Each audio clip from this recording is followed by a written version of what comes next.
નમસ્કાર મિત્રો, તમે જોઈ રહ્યા છો આજની વાત અને હું છું દીપક આસર।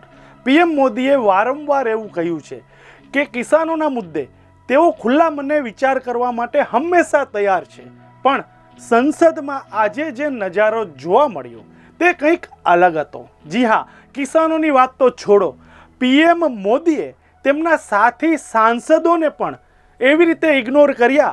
એની વાત તો એ છે કે કૃષિ બિલ વિરુદ્ધના આંદોલનનો હંગામો હવે છેક સંસદ સુધી પહોંચી ગયો છે। આજે આ ઘટના બની ત્યારે સંસદના સેન્ટ્રલ હોલમાં લોકસભાના અધ્યક્ષ ઓમ બિરલા, કોંગ્રેસના નેતા અધીર રંજન ચૌધરી, રાજ્યસભામાં વિપક્ષના નેતા ગુલામ નબી આઝાદ, સમાજવાદી પાર્ટીના વરિષ્ઠ નેતા મુલાયમસિંહ યાદવ વગેરે મોટા નેતાઓ પીએમ સાથે ઉપસ્થિત હતા। આ બધાની હાજરીમાં આપના સાંસદોએ પીએમ સામે કૃષિ કાનૂનને પરત લેવાની માગણી કરીને નારેબાજી કરી હતી અને પીએમએ તેમને બહુ સલુકાઈથી ઇગ્નોર કરી દીધા હતા। તમે પણ જુઓ આ વિડીયો। ધન્યવાદ।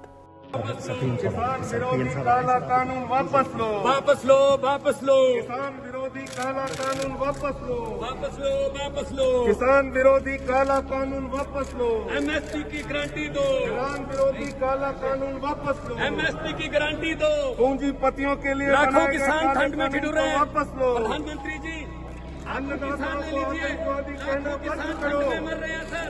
अन्नदाताओं को सर अन्नदाता मर रहे हैं बंद सर, करो, सर अन्नदाता मर रहे हैं। किसान तीनों विरोधी कानून काला वापस ले कानून लो। वापस लो, 12:30 बजे रात को एमएसपी किसान विरोधी काला कानून वापस लो। प्रधानमंत्री जी सुनिए।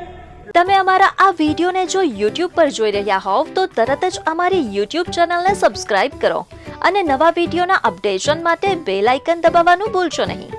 જો તમે અમારો આ વિડીયો Facebook પર જોઈ રહ્યા હોવ તો અમારા Facebook પેજને જરૂર લાઇક કરો।